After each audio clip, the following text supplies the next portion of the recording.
할렐루야. 우리 하나님 날마다 새 일을 행하시는 분이십니다. 믿으십니까? 날마다 새 일을 행하신 하나님은 특별한 경우를 제하고는 사람을 통해서 일하십니다. 어떤 사람입니까? 영과 진리로 예배하는 사람. 영으로 예배한다라고 하는 것은 성령의 이끄심을 따라 예배하는 것이고, 또 진리로 예배한다라고 하는 것은 진리의 말씀 앞에 나의 삶을 조종하고 또 그 말씀에 순종하는 것입니다. 하나님께서 우리에게 선물로 주신 2023년도 성령의 인도하심을 따라서, 그리고 진리의 말씀 앞에 여러분의 삶을 조종하시고 또 그 말씀 가운데 순종하심으로 2023년도가 정말 주의 은혜 가운데 우리에게 복이 임하는 그런 복된 하나가 될 수 있기를 다시 한번 주님의 이름으로 축원합니다. 우리는 지금 요한계시록 21장, 22장까지의 말씀을 가지고 하나님의 구원의 역사가 어떻게 완성되는지에 대해서 3시간에 그런 걸쳐서 함께 말씀을 보고 있는 가운데 있습니다.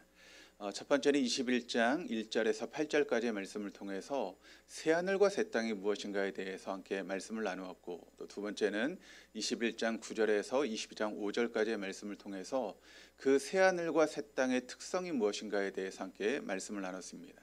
그리고 오늘은 22장 이제 9절 이하의 말씀을 통해서 6절 이하의 말씀을 통해서 함께 말씀을 나누려고 하는데, 오늘 본문의 말씀을 이제 좀 요약을 하면 세 가지로 요약을 할 수가 있습니다.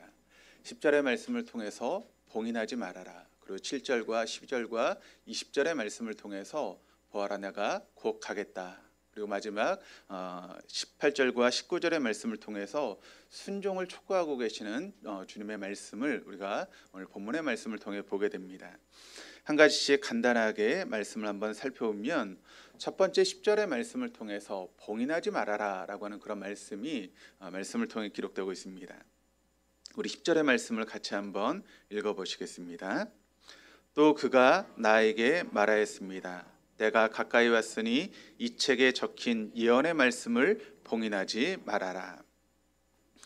여기 이 책에 적힌 예언의 말씀, 이 예언의 말씀은 무엇을 가르치고 있는가 하면 바로 요한계시록의 말씀을 의미하는 그런 내용입니다. 그런데 이 요한계시록 예언의 말씀을 봉인하지 말라라고 이야기를 합니다. 좀 쉽게 이야기를 하면 그것을 닫지 말라는 것입니다. 열어놓으라는 것입니다.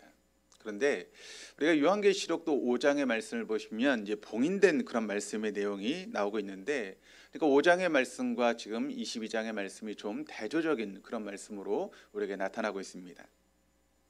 5장 1절의 말씀을 보시면 이렇게 이야기를 합니다. 나는 또 그 보좌에 앉아 계신 분이 오른손에 두루마리 하나를 들고 계신 것을 보았습니다.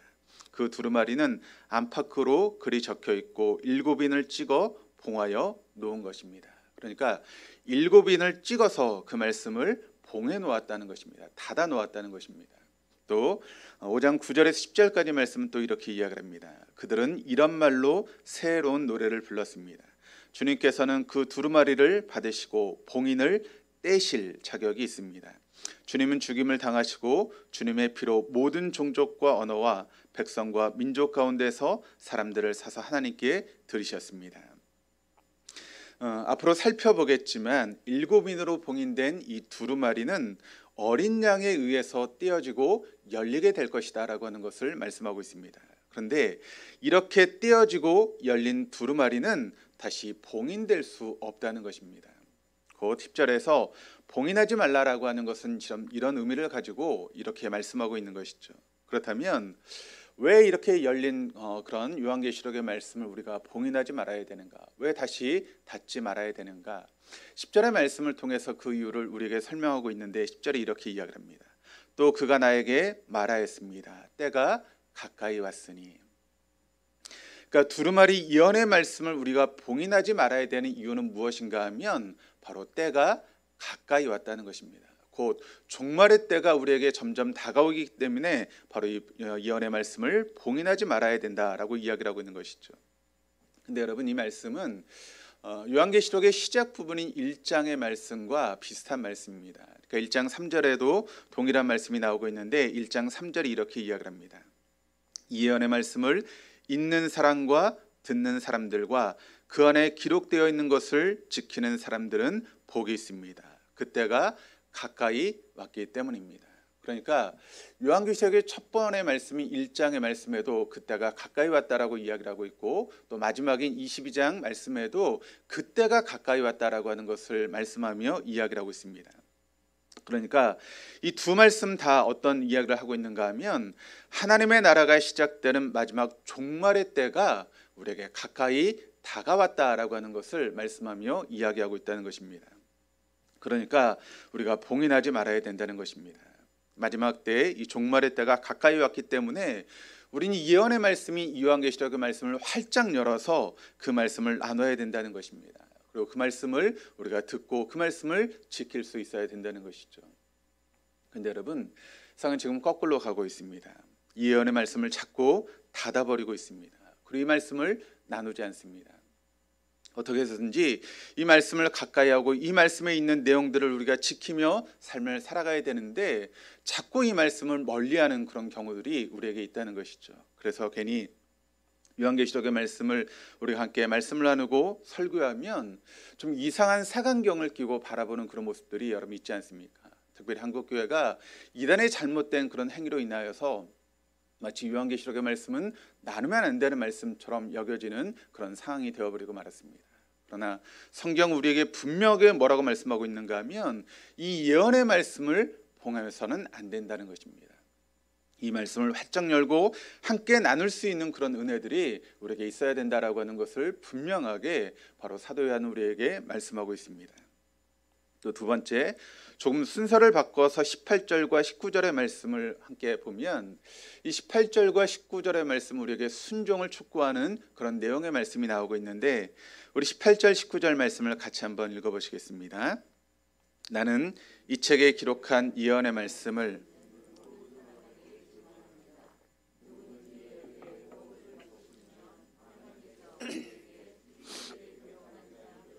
덧붙일 것이요, 또 누구든지 이 예언의 책에 기록한 말씀에서 무엇을 없애버리면 하나님께서 이 책에 기록한 생명나무와 그 거룩한 도성에서 그가 누릴 몫을 없애버리실 것입니다.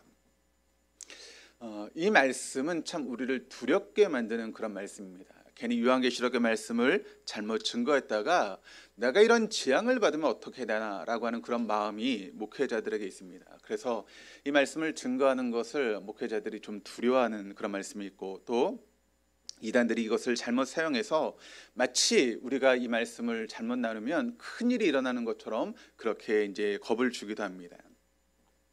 근데 실제로 여러분, 이런 말씀, 이 요한계시록의 말씀에 그런 말씀을 이제 우리가 받고 또 그 말씀 때문에 여기에 걸려서 말씀을 해석하거나 또 설교하는 것을 극히 두려워하는 경우들도 실제로 있는 것을 보게 됩니다. 그러나 여러분, 사실 이 말씀은 우리가 생각하는 그런 의미로서 이 말씀을 지금 기록한 것이 아니다라고 하는 것을 우리가 알아야 됩니다. 이 말씀은 신명기 4장 2절의 말씀을 인용하면서 우리에게 주신 말씀인데, 신명기 4장 2절의 말씀을 같이 한번 읽어보시겠습니다. 1절 2절입니다.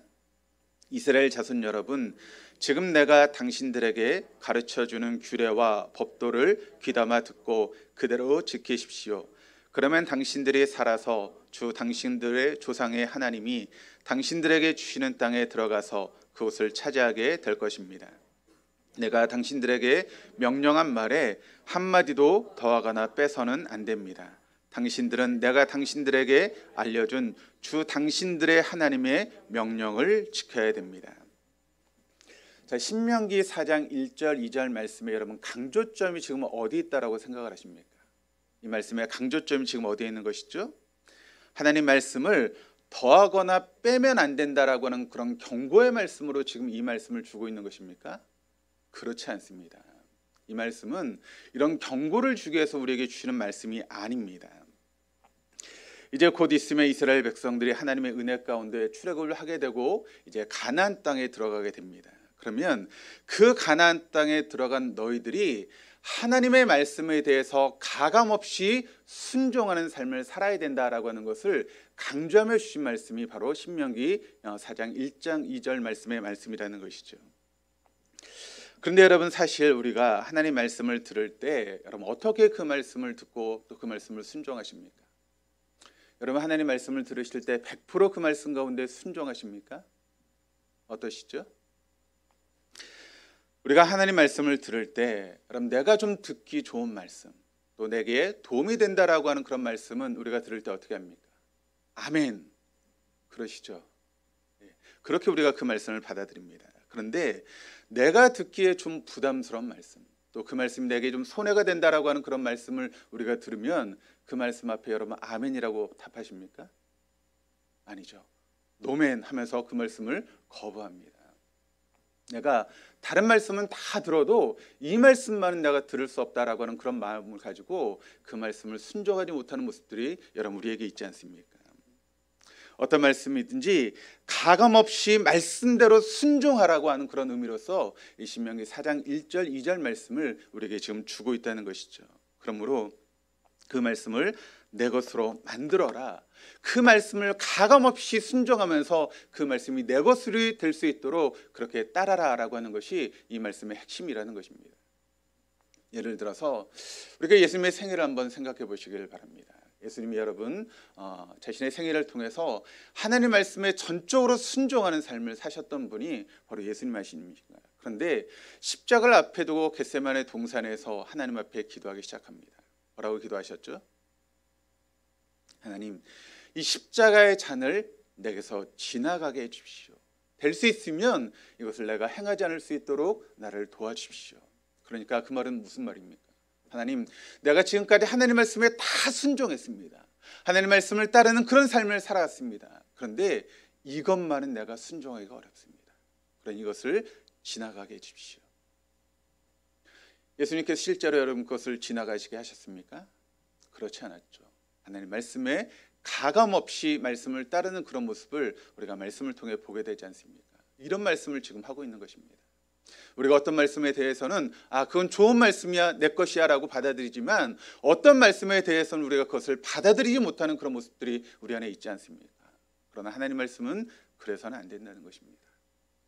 내게 좀 어렵고 내가 손해가 되는 그런 말씀이라 할지라도 가감없이 내 것으로 만들고 그 말씀에 순종하는 그런 모습이 우리의 삶 가운데 있어야 된다는 것입니다. 그 순종에 대해서 지금 말씀하고 있는 것입니다. 그러니까 그것 때문에 우리가 저주를 받고 그것이 중요한 것이 아니라 말씀에 순종하는 삶을 살아가야 된다라고 하는 것을 바로 요한계시록의 말씀을 통해서 우리에게 증거하며 이야기하고 있다는 것입니다. 따라서 요한계시록의 이 말씀을 읽고 그들의 순종하는 사람들에게는 결코 이 요한계시록의 말씀이 두려운 말씀이 아니라는 것입니다. 결코 이 말씀이 저주의 말씀이 아니다라고 하는 것을 여러분 잊지 마시길 바랍니다. 오히려 그 말씀을 듣고 순종하는 사람에게는 요한계시록의 말씀이 우리에게 복된 말씀이다라고 하는 것을 여러분 잊지 마시기를 바랍니다. 또한 이 말씀은 구약 거짓 예언자들이 자신의 이익을 따라서 말씀을 가감하고 있는 그런 부분에 대해서 또 경고의 말씀이기도 합니다. 요즘으로 이야기를 하면 여러분 이단들이 얼마나 요한계시록의 말씀을 자신의 입맛에 맞게 변화시켜서 우리를 미혹하고 있습니까? 그러니까 그런 이단들에 대한 경고의 말씀인 것이죠. 구약에 보면 거짓 예언자들은 권력자들이나 혹은 왕에게 아부하기 위해서 말씀을 개인적인 목적으로 바꾸어서 청중들을 기만했던 그런 이야기들이 우리가 나오고 있는 것을 보게 됩니다. 단적인 예로 거짓 예언자였던 발람의 이야기가 요한계시록에도 나오고 있는 것이죠. 그러니까 그런 거짓 예언자들에 대한 그런 경고의 말씀이기도 합니다. 여기까지를 우리가 두 가지로 요약을 해보면, 첫 번째, 요한계시록의 말씀은 더 이상은 봉인해서는 안 된다는 것입니다. 그 이유는 마지막 때가 가까이 왔기 때문이라는 것입니다. 이럴 때일수록 요한계시록의 말씀이 더 열려야 되고 더 묵상해야 되고 더 연구해야 되고, 또 요한계시록의 말씀을 우리가 함께 설교하며 말씀을 듣고 은혜를 받는 그런 시간들이 필요하다라고 하는 것을 여러분 기억하시기를 바랍니다. 또 두 번째는 요한계시록의 말씀을 읽고 듣고 순종하는 사람들에게는 결코 이 말씀이 두려운 말씀이 아니다라고 하는 것을 우리가 알아야 됩니다.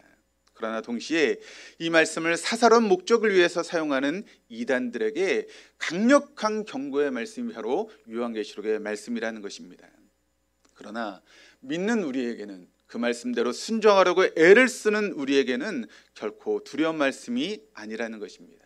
그래서 이 말씀의 핵심이 여러분 요한계시록 1장 3절 말씀 안에 다 들어있는데 우리 한번 1장 3절의 말씀을 같이 한번 읽어보시겠습니다. 이 예언의 말씀을 읽는 사람과 듣는 사람들과 그 안에 기록되어 있는 것을 지키는 사람들은 복이 있습니다. 그때가 가까이 왔기 때문입니다. 아멘. 또 세 번째는 가장 중요한 말씀인데 7절과 12절과 20절의 말씀을 통해서 보아라 내가 곧 가겠다라고 하는 그런 말씀을 주고 계십니다. 오늘 말씀 중에 가장 중요한 내용의 말씀이 바로 이 말씀인데 오늘 본문의 말씀을 보시면 내가 곧 가겠다라고 하는 그런 말씀이 세 번이나 반복되어서 이야기를 하고 있습니다. 7절 보시면 보라 내가 곧 속히 오리니 NIV 성경이 이렇게 번역을 하고 있습니다. Behold, I am coming soon. 또 12절의 말씀도 보라 내가 속히 오리니 NIV가 Behold, I am coming soon. 또 20절 말씀을 보시면 내가 진실로 속히 오리라 하시거늘 아멘 주 예수여 오시옵소서. Yes, I am coming soon. 우리가 하나씩 한번 살펴보면 7절의 말씀을 한번 같이 한번 읽어보도록 하시겠습니다. 보라 내가 속히 오리니 이 두루마리의 예언의 말씀을 지키는 자는 복이 있으리라 하더라. 자, 여기서 여러분 주님께서 속히 오시는 이유에 대해서 우리에게 말씀하고 있는데 왜 주님께서 속히 오시겠다라고 말씀하고 있습니까? 그 이유가 뭐죠? 바로 이 예언 말씀을 지키는 자들을 위해서 바로 주님께서 속히 오시겠다라고 우리에게 말씀하고 있다는 것입니다. 주님은 천사를 통해서 내가 속히 오리니 이 두루마리 예언의 말씀을 지키는 자가 복이 있다라고 분명하게 말씀하고 있습니다. 여러분 이게 무슨 뜻입니까? 우리 주님이 속히 오시면 왜 이 예언의 말씀을 지키며 살아가는 사람들에게 복이 있다라고 말씀하고 있는 것일까요? 그 이유가 무엇 때문입니까? 그 이유가 11절의 두 번째 속히 오겠다라고 하는 그 말씀 속에 담겨져 있는데 우리 12절의 말씀을 한번 같이 한번 읽어보도록 하시겠습니다. 우리 10절에서 12절까지 말씀을 읽겠습니다.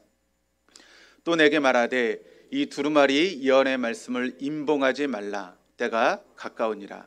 불의를 행하는 자는 그대로 불의를 행하고 더러운 자는 그대로 더럽고 의로운 자는 그대로 의를 행하고 거룩한 자는 그대로 거룩하게 하라. 보라 내가 속히 오리니 내가 줄 상이 내게 있어 각 사람에게 그가 행한 대로 갚아 주리라.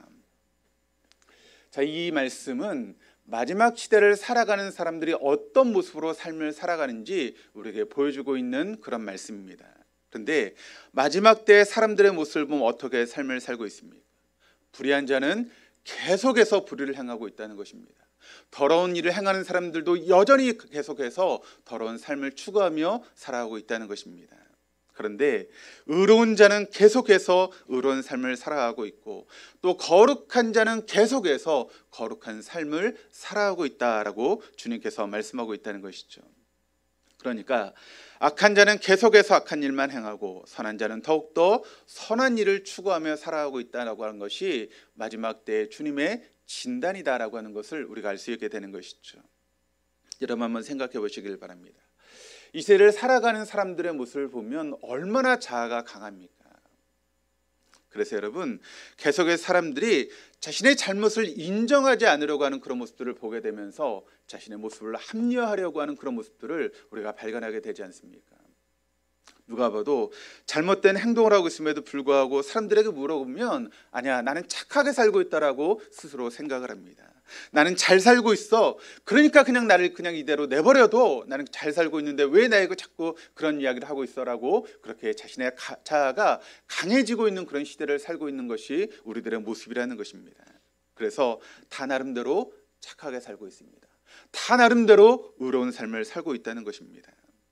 얼마나 자아가 강한지 그냥 나를 내버려 두라는 것입니다. 안 된다는 것입니다. 결코 바뀌지 않는다는 것입니다. 그것이 바로 주님의 진단이라는 것입니다. 그래서 어떻게 하시겠다는 것입니까? 정확하게 진단이 내려지면 거기에 따른 처방이 내려야 되는데 주님의 처방은 무엇입니까? 오늘 말씀을 보니까 주님이 속히 오셔서 각 사람에게 그가 행한 대로 갚아주시겠다라고 말씀하고 있다는 것입니다. 그렇게 하시면 의롭고 거룩한 자들은 당연하게 상을 받게 될 것이지만 그러나 악하고 더러운 일을 행하는 사람들은 하나님의 저주를 받게 될 것이라는 것입니다. 그리고 마지막 20절의 말씀을 통해서 이렇게 증거합니다. 우리 10절 말씀은 같이 읽겠습니다. 이것들을 증언하신 이가 이르시되 내가 진실로 속히 오리라 하시거늘 아멘. 주 예수여 오시옵소서. 그러니까 주님은 마지막 시대를 살아가는 사람들에게 다시 한번 내가 속히 오시겠다라고 그렇게 말씀하고 약속하고 계십니다. 그렇게 그럼 다시 한번 이렇게 강조하신 이유가 무엇 때문에 다시 한번 이렇게 강조하고 있는 것일까요? 그것은 바로 마지막 때를 살아가는 우리들에게 종말의 삶을 살아가라고 강력하게 권고하며 말씀하고 있다는 것입니다. 주님께서 다시 오는 날이 분명하게 우리에게 있을 텐데 우리가 그것을 알지 못하고 기억하지 못하고 우리의 행한 대로 우리의 자아대로 의를 행하지 못하고 불을 행하고 더러운 삶을 살아가는 그런 사람들이 마지막 때에 가슴을 치며 후회하는 그런 시간들이 있을 텐데 그와 같이 가슴을 치며 후회하지 말고 종말의 삶을 살아가야 된다라고 하는 것을 강조하며 우리에게 말씀하고 있다는 것입니다. 여러분, 종말의 삶을 살고 계십니까? 정말 하나님 말씀대로 살아가려고 애를 쓰고 계십니까? 종말의 때가 정말 다가오고 있는데 그것을 인식하면서 여러분 삶을 지금 살고 계십니까? 아니면 마치 나에게 종말이 없는 것처럼 세상 사람과 똑같이 세상을 추구하며 삶을 살고 있는 것이 우리들의 모습은 아닙니까? 그런 삶을 살면 우리 마지막에 가슴을 치며 후회하게 될 것입니다. 그리고 아무리 가슴을 치며 후회한들 그것은 아무런 소용이 없는 일이 되어버리고 말 것입니다. 그러므로 주님께서 우리에게 경고하고 있는 것입니다. 너희가 종말의 때가 가까이 오고 있는데 종말의 삶을 살아야 된다. 너에게 분명히 있는 하나님의 심판을 바라보며 정말 지향적인 삶을 살아가야 된다라고 하는 것을 우리에게 말씀하고 있는 것이죠. 그 순간까지 결코 긴장의 끈을 놓지 말라는 것입니다. 그리스도의 신부로서의 삶을 살아가야 된다라고 하는 것을 우리에게 말씀하며 이야기하고 있는 것입니다. 그렇다면 이 예언의 말씀을 들었던 초대교회 성도들은 여러분 어떻게 반응했을까요? 20절 후반절에 보시면 내가 속히 오리라라고 하는 주님의 말씀에 대한 화답으로 아멘 주 예수여 오시옵소서라고 그렇게 화답했던 것이 바로 초대교회 성도들의 모습이었습니다. 오늘 말씀 앞에 여러분 한번 서보시기를 바랍니다. 이나마 목사가 쓴 요한계시록이라고 하는 책을 보면 이런 말씀이 있습니다. 미래에 있을 소위 7년 환란이나 휴거나 아마겟돈 전쟁이나 천년왕국에 관한 이야기가 요한계시록의 핵심적인 내용이 아니다. 심지어 예수님의 재림이나 죽은 후의 천국에 관한 이야기도 요한계시록의 핵심적인 내용이 아니다. 요한계시록의 핵심적인 내용은 바로 교회에 대한 이야기다. 물론 여러분 종말도 중요한 것이고 죽은 후에 천국에 가는 것도 중요하지만 그러나 요한을 통해서 하나님께서 말씀하시고자 하는 핵심 무엇인가 하면 바로 교회에 대한 이야기를 바로 요한계시록의 말씀을 통해서 하나님이 지금 말씀하고 싶어 하신다는 것입니다. 왜 그럴까요? 사실 이 말씀을 지금 읽고 있는 성도들이 여러분 어떤 성도들입니까? 바로 1세기의 그리스도인들입니다. 그 1세기의 그리스도인들은 세상으로부터 핍박을 받고 있었던 그런 사람들입니다. 그런 핍박을 받고 있었던 1세기의 교인들에게 쓰여졌던 편지가 바로 요한계시록의 말씀입니다. 여러분 그들은 예수를 믿는다는 이유 때문에 집에서 쫓겨났습니다. 가족들로부터 버림을 받았습니다. 그리고 가지고 있었던 모든 삶의 터전을 잃어버릴 수밖에 없었고 또 십자가에 못 박히는 그런 일이 있었고 또 사자밥이 되는 그런 어려운 가운데 있었던 것이 바로 그 당시 1세기의 성도들이었습니다. 그런 성도들에게 그런 고난 가운데 믿음 때문에 핍박을 받고 있는 성도들에게 쓰여진 말씀이 바로 요한계시록의 말씀이라는 것이죠. 그들에게 이 말씀을 들려주므로 지금 너희들이 힘들고 어렵지만 분명하게 너희들에게 새하늘과 새 땅이 기다리고 있다라고 하는 것을 바로 요한계시록의 말씀을 통해서 주님은 들려주시기를 원하셨다는 것입니다. 그러므로 여러분 요한계시록의 말씀이 결코 두려운 말씀이 아니라는 것입니다. 결코 여러분 저주스러운 말씀이 아니고 어두운 말씀이 아니라는 것입니다. 이것은 교회 성도들에게 핍박을 당하고 있는 교회 성도들을 위로하시고 용기를 주시고 희망을 주시고 복을 주시는 말씀이 바로 요한계시록의 말씀이다라고 하는 것을 우리는 잊지 말아야 됩니다. 저는 이 이나마 목사의 그런 이야기에 대해서 100% 동의합니다. 그렇다면 오늘 말씀의 거울 앞에 한번 여러분 자신을 비춰보시기를 바랍니다. 요한계시록의 말씀을 시작하면서 이미 말씀을 드렸지만 요한계시록의 말씀은 교회 공동체가 받는 복에 대한 그런 말씀을 주고 있는 것이 바로 요한계시록의 말씀입니다. 1장 3절을 시작해서 22장 14절까지 이 요한계시록의 말씀 가운데 성도들이 받게 되는 그런 복에 대해서 7번이나 강조하면서 이야기하고 있는 것을 우리가 알 수 있게 됩니다. 그렇다면 이 요한계시록의 말씀은 성도들이 받을 복, 성도들이 받아야 되는 복이 무엇인가에 대해서 우리에게 알려주고 있는 것이 바로 요한계시록의 말씀인데, 근데 중요한 것은 무엇일까요? 성경이 말하고 있는, 또 요한계시록에 말씀하고 있는 복이라고 하는 것이 무엇인가, 여러분 그것이 중요한 것 아니겠습니까? 그렇다면 우리가 이 말씀을 들으면서 우리가 다 알게 됩니다. 그래, 요한계시록의 말씀은 복에 대한 책이야, 복에 대해서 우리에게 말씀하고 있어라고 우리가 다 동의할 수 있습니다. 그런데 복을 여러분 우리가 생각할 때 요한계시록에 말씀하고 있는 복은 무엇일까요? 사람마다 생각하는 복이 다 다르다는 것입니다. 어떤 사람은 물질이 복이라고 생각하는 사람이 있습니다. 어떤 사람은 건강이 복이라고 생각하는 사람이 있습니다. 어떤 사람은 지식이 복이라고 생각하는 사람이 있고, 어떤 사람들은 높은 명예를 가지고 있는 것이 진정한 복이라고 생각하는 사람들이 있습니다. 여러분, 그런데 요한계시록에 말씀하고 있는 복은 무엇이겠습니까? 사람들이 생각하는 복이 다 다른데 요한계시록에서 말씀하고 있는 복이라고 하는 것은 무엇이겠습니까? 요한계시록에서 말씀하고 있는 우리가 생각하는 물질이나 건강이나 어떤 권세나 명예나 그런 모든 것들은 세상 사람들이 원하는 복이라는 것입니다. 그런 복들을 통해서 쾌락과 사치스러운 삶을 통해서 자신을 영화롭게 하는 것이 바로 그와 같은 세상적인 복이다라고 그렇게 진단하고 있다는 것이죠. 그래서 그러한 세상의 복은 바로 교회의 적대 세력인 사단에게 속한 것이다라고 하는 것을 분명하게 우리에게 이야기를 하고 있습니다.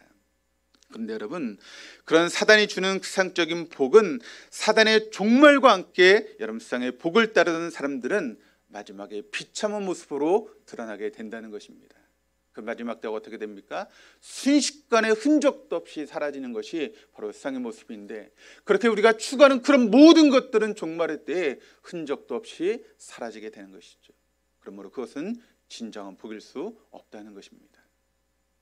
그런데 여러분, 혹시 우리가 진정으로 우리에게 복이 되지는 못하는 것을 추구하기 위해서, 그것을 붙잡기 위해서, 그것을 여러분 놓치지 않기 위해서 안달하며 살아가는 어리석은 모습이 혹시 우리 안에 있는 것은 아닙니까? 그렇다면 정말 복이 무엇인가 우리가 알아야 되는데, 요한계시록의 말씀을 통해서 우리가 정말 붙들어야 될, 우리가 추구해야 될 진정한 복은 무엇일까요? 오늘 3절과 또 22장 7절 말씀을 통해서 우리에게 설명하고 있는데 뭐라고 말씀하고 있습니까? 하나님의 말씀을 읽고 듣고 지키는 자가 복이 있다라고 말씀하고 있습니다. 그렇다면 여러분, 이 당시의 상황들을 한번 보시기를 바랍니다.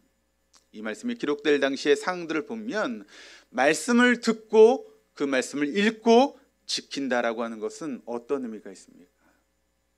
그 당시 이렇게 말씀을 듣고 지킨다라고 하는 것은 바벨론 경제체제 속에서 자발적으로 그 경제체계 속에서 떨어져 나오는 것을 의미합니다.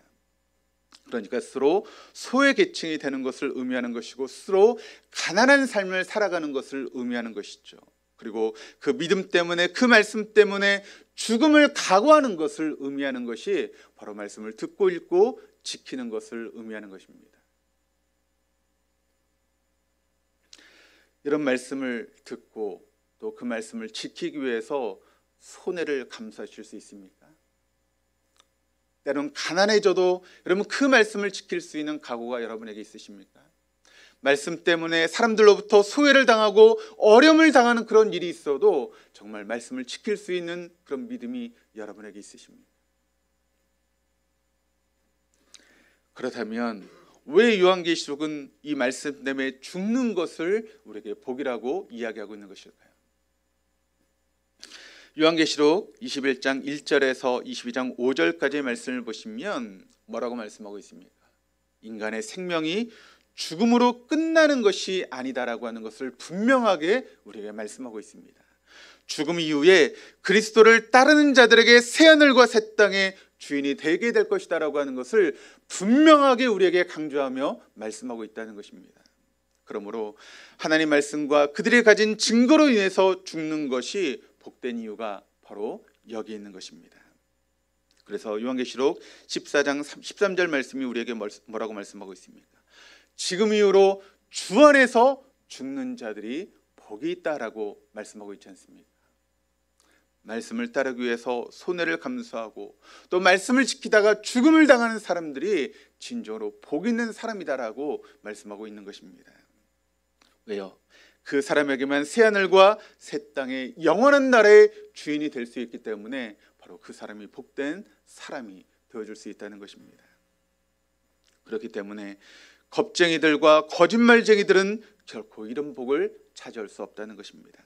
이기는 자만 차지할 수 있다라고 하는 것을 분명하게 우리가 말씀하고 있는 것이죠. 그래서 요한계시록에 말하는 참된 복의 개념을 우리가 그대로 적용할 수 있게 되는데, 오늘 본문 12절에서 15절까지의 말씀을 같이 한번 읽어보시겠습니다. 보아라, 내가 곧 가겠다. 나는 각 사람에게 그 행위대로 갚아주려고 상을 가지고 간다. 나는 알파며 오메가, 곧 처음이며 마지막이요 시작이며 끝이다. 생명나무에 이르는 권리를 차지하려고, 그리고 성문으로 해서 도성에 들어가려고 자기의 겉옷을 깨끗이 빠는 사람은 복이 있다. 개들과 마술쟁이들과 음행하는 자들과 살인자들과 우상 숭배자들과 거짓을 사랑하고 행하는 자는 다 바깥에 남아있게 될 것이다. 오늘 본문의 말씀이 우리에게 그대로 묻고 있습니다. 나는 어떤가? 나는 생명나무에 이르는 권리를 차지하려고 그 성문으로 해서 도성에 들어가고 있는 사람들인가? 자기의 겉옷을 깨끗하게 빨고 있는 복된 사람인가? 그런 인생으로 살아갈 것인가? 아니면 개들과 마술쟁이들과 음행하는 자들과 살인자들과 우상숭배자들과 거짓을 사랑하는 그런 사람들과 같이 살다가 바깥 어두운 데 쫓겨나는 그런 인생으로 살아갈 것인가? 둘 중에 하나를 선택하라고 우리가 말씀하고 있습니다. 그럼 교회 안에는 성경이 분명히 우리에게 이야기를 합니다. 알곡이 있고 쭈쩡이가 있고 가라지가 있다라고 이야기를 하고 있습니다. 그러니까 모든 사람이 다 알곡이 아니라는 것입니다. 알곡과 같은 성도가 있고 쭈쩡이와 같은 성도가 있고 가라지와 같은 성도가 있다는 것입니다. 근데 저는 이 코로나 시기가 알곡과 쭈쩡이와 가라지가 갈려지는 그런 시기가 아닌가 하는 그런 생각을 해보게 되었습니다. 여러분은 알곡이십니까? 아니면 쭈쩡입니까? 아무 쓸모없는 가라지입니까? 여러분 과연 어느 편에 서시겠습니까? 나는 과연 어디에 속해 있습니까? 주님 우리에게 선택을 요구하고 계십니다. 내가 속히 오리라. 약속하신 주님의 약속의 말씀을 굳게 붙잡고 아멘, 주 예수여 오시옵소서라고 외치며 말한 대 인생을 살아갈 수 있는 우리 동덕의 교우들이 되었으면 좋겠습니다. 한 가지 말씀을 하고 말씀을 마치겠습니다. 313년 콘스탄틴 대제의 그런 밀라노 칙령으로 기독교인들에 대한 공식적인 박해가 이제 그치게 되었습니다. 그러나 그 이후에도 지역적인 그런 박해는 계속 이어지고 있었습니다. 그래서 313년 이후에도 수많은 성도들이 믿음을 지키다가 순교한 그런 이야기들이 계속 증거되고 있습니다. 그들 중에 오늘날까지 동방교회와 서방교회 모두에게 존경을 받고 있는 40인의 그런 순교자에 대한 그런 이야기가 있습니다. 이들은 320년경에 오늘날 아르메니아 지역에 위치했던 세르스테라고 하는 그런 지역에서 함께 순교를 당했던 그런 사람들입니다. 본래 이들은 어떤 사람들이었는가 하면 로마의 제12연대에 속해 있었던 용맹한 그런 군인들이었습니다. 많은 공을 세웠던 그런 용맹한 무사들이었던 것이죠. 그런데 동로마의 황제였던 나치니오는 그들에게 우상을 향해서 향을 바치라고 하는 그런 명령을 내리게 됩니다. 그러니까 우상을 숭배하라고 하는 그런 명령이 떨어지게 됩니다. 그런데 이 40명의 용사들이 모두 거절하게 됩니다. 그러자 그 당시 총독이었던 아그리콜라오는 뛰어난 용사들을 죽이는 것이 너무나 안타까운 그런 마음이 들어서 이들을 살리기 위해서 최선을 다하게 됩니다. 여러 가지 감언이설로 그들을 달래보기도 하고 다른 협박의 말로 그들을 협박하면서 그들의 목숨을 구하기 위해서 노력을 했습니다. 그럼에도 불구하고 그들의 믿음이 결코 흔들리지 않았습니다. 결국 총독은 그들에게 사형 선고를 내리게 됩니다. 세바스테 마을 밖 꽁꽁온 얼음이 얼어있는 그런 호숫가에 이들을 다 옷을 벗긴 채 그곳에 세워놓게 되었습니다. 그래서 그 추운 겨울에 죽임을 당하도록 얼어 죽도록 그렇게 방치하게 된 것이죠. 그러나 40명의 이 순교자들은 죽음을 각오하고 믿음을 지키기 위해서 애를 쓰면서 결코 그 일에 대해서 겁을 내지 않았습니다. 오히려 서로를 격려하며 이렇게 기도했다고 합니다. 예수님이 광야에서 단식한 것도 40일, 또 모세가 시내산에서 기도하고 엘리야가 단식한 기간도 40일이다. 40은 참으로 성스러운 숫자이다. 우리가 지금 40명이 함께 순교당하는 것도 우연이 아니다. 주님, 지금 함께 순교하려고 하는 우리 40명에게 이 형벌이 끝날 때까지 인내할 수 있는 은총을 내려 주시옵소서. 형의 집행을 담당한 병사들은 그 추운 호숫가 옆에 따뜻한 물을 준비했습니다. 그리고 신앙을 버리고 나오는 사람은 이 따뜻한 물에 몸을 담그라고 그렇게 재촉하며 유혹했습니다. 그러나 이 믿음의 사람들은 누구 하나 흔들리지 않고 당당하게 그 얼어버린 호수 위에 서 있었습니다. 얼마 후에 그들을 지키고 있었던 병사 하나가 하늘에서 이 40명의 용사들 위로 광채가 비치면서 천사들이 내려오는 것을 보았습니다. 그런데 그 손에 찬란히 빛나는 화관을 든 천사들이 내려오는 것을 보았는데 그 병사가 놀라서 그 수를 세어보게 되었는데 그 숫자가 40개의 숫자가 아니라 39개의 숫자였다는 것입니다. 아니, 지금 죽어가는 병사는 40명인데 왜 화관이 적은 39개일까라고 하는 그런 의문을 품고 있는 그 순간 40명의 신앙인 용사들 중에 한 명이 참지 못하고 그 얼음 위에서 뛰쳐나왔습니다. 그런데 그것을 바라봤던 그 병사가 갑자기 나도 그리스도인을 믿는다라고 외치며 자신의 옷을 벗고 순교의 대열에 동참하게 되었다는 것입니다. 이렇게 해서 한 사람의 낙오자도 없이 부족했던 40명의 숫자가 채워지고 그 40명의 사람들이 다 순교하게 되었습니다. 얼마 후에 모진 주위에 그 40명의 사람들이 다 얼어 죽었습니다. 그리고 40명의 시체는 불에 태워지고 채는 물에 던져졌습니다. 그런데 신기하게도 40명의 그런 채가 물 위에 뿌려졌음에도 불구하고 그것이 흩어진 것이 아니라 그 모든 채가 하나로 모아지게 되었다는 것입니다. 그래서 그 덩어리를 잘 건져서 모셔두었다가 성 바실리아스 성당을 세운 후에 그곳에 안치하게 되었습니다. 그리고 그들의 공훈을 기리기 시작합니다. 그래서 천주교에서는 지금까지 그들이 순교했던 3월 9일을 바로 40명의 순교자의 축일로 지금도 지키고 있는 것입니다. 그렇다면 그 40인의 순교자 중에서 한 사람이 여러분 뛰어나오지 않았습니까? 그 사람은 어떻게 되었을까요? 그들을 지키고 있던 병사들은 그에게 옷을 입혀주고 더운 물이 준비되어 있는 곳으로 데리고 갔습니다. 그런데 이 병사가 그것을 참지 못하고 그 얼음물에서 나온 그대로 뜨거운 물로 뛰어 들어갔습니다. 그런데 그만 심장마비가 왔습니다. 물에 들어간 순간 그는 즉사하고 말았습니다. 끝까지 참지 못하고 밖으로 나왔던 용사는 배교자라고 하는 낙인과 함께 오히려 40인의 용사보다 더 먼저 죽고 말았습니다. 그림을 한번 보시겠습니다. 이것이 바로 그 40인의 순교자들을 그리는 그런 그림인데, 그럼 그림을 보시면 이 40인의 순교자들이 이렇게 가슴을 가리는 그런 모습을 하고 있습니다. 왜 이들이 이런 표시를 통해서 가슴을 가리고 있을까요? 지금 다 옷을 벗었기 때문에 부끄러워서 자신의 몸을 가리고 있는 것일까요? 아니면 추워서 그 추위를 덜하기 위해서 지금 이렇게 가슴을 가리고 있는 것일까요? 그것이 아닙니다. 이것은 바로 X라고 하는 표시입니다. 이 X라고 하는 표시는 그 당시 그리스도인들이 자신은 그리스도에게 속한 사람이라고 하는 그런 표시로서 바로 X라는 표시를 하고 있었다는 것입니다. 곧 그들은 마지막 순간까지 나는 그리스도인입니다, 나는 그리스도에게 속한 사람입니다 라고 하는 것을 증거하며 마지막 순교의 자리까지 나아가게 되었다는 것이죠. 그들이 여러분 이런 삶을 선택할 수 있었던 비밀은 무엇일까요? 그것은 바로 요한계시록에 담겨져 있는 신앙의 비밀입니다. 내가 속히 오리라. I'm coming soon. 아멘. 주 예수여 오시옵소서. 아멘. Come Lord Jesus.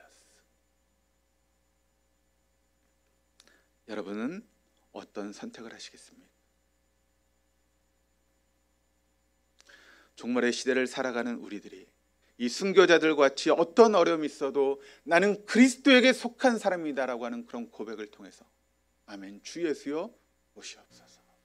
그와 같은 고백이 저와 여러분의 고백이 될 수 있기를 주님의 이름으로 축원합니다.